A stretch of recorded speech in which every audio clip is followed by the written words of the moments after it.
تلنگانہ کانگریس نے جمعے کو ریاست کے لیے خصوصی منشور جاری کیا ہے۔ کانگریس کے اس منشور کی خصوصیات یہ ہے کہ پولاورم پروجیکٹ کے تحت 5 دیہاتوں کو واپس حاصل کرے گی۔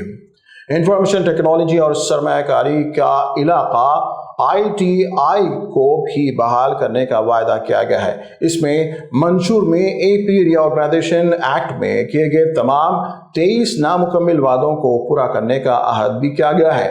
منشور کی تفصیلات بتاتے ہوئے منشور کمیٹی کے سربراہ IT منسٹر سریدھر بابو نے کہا کہ بھدراچلم منڈل کے 5 گاؤں جو 2014 میں ریاست کی تنظیم 9 کے بعد آندھرا پردیش میں ضم کر دیے گئے تھے، انہیں تلنگانہ ریاست میں واپس لے لیے جائیں گے۔ AP سرحد پر واقع دیہات یتپاکا، گنڈالا، پروشوتم پٹنم، کنیکوڈم اور پچوکالاپڈو کے رہائشی 2014 سے ہی آندھرا پردیش کے ساتھ انضمام کی مخالفت کر رہے ہیں۔ ITIR پروجیکٹ کو اس وقت کے وزیر اعظم منموہن سنگھ کی قیادت والی UPA 2 حکومت نے حیدرآباد کے لیے منظوری دی تھی، جس کا مقصد لاکھوں نوجوانوں کو روزگار فراہم کرنے کے لیے ایک IT کوریڈور قائم کرنا تھا۔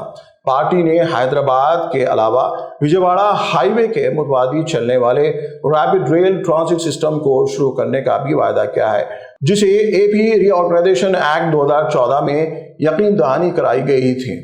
منشور میں ان وعدوں کے علاوہ قاضی پیٹ میں ریلوے کوچ فیکٹری، بیارام میں اسٹیل فیکٹری، حیدرآباد میں ITM mining university, Balapur Ranga Reddy آبپاشی پروجیکٹ کو قومی پروجیکٹ کا درجہ دلانا، حیدرآباد میں نیتی آیوگ کا علاقائی دفتر کا قیام، ایک ہائی وے اڈے کا قیام، رامگنڈم منگورو کے درمیان ایک نئی ریل لائن، 4 نئے سینک اسکول، نوودیا اسکولوں کو دوگنا کرنا، national sports university, Indian institute of science education and research کا قیام، Indian institute of foreign trade کا قیام، انڈین ایگریکلچرل ریسرچ انسٹیٹیوٹ کا قیام اور نیشنل ایویشن یونیورسٹی کا قیام۔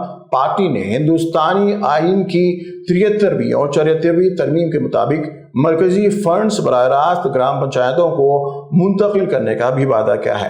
منشور میں سراکا قبائلی تہوار کو قومی تہوار کا درجہ دلانے کا بھی ذکر کیا ہے۔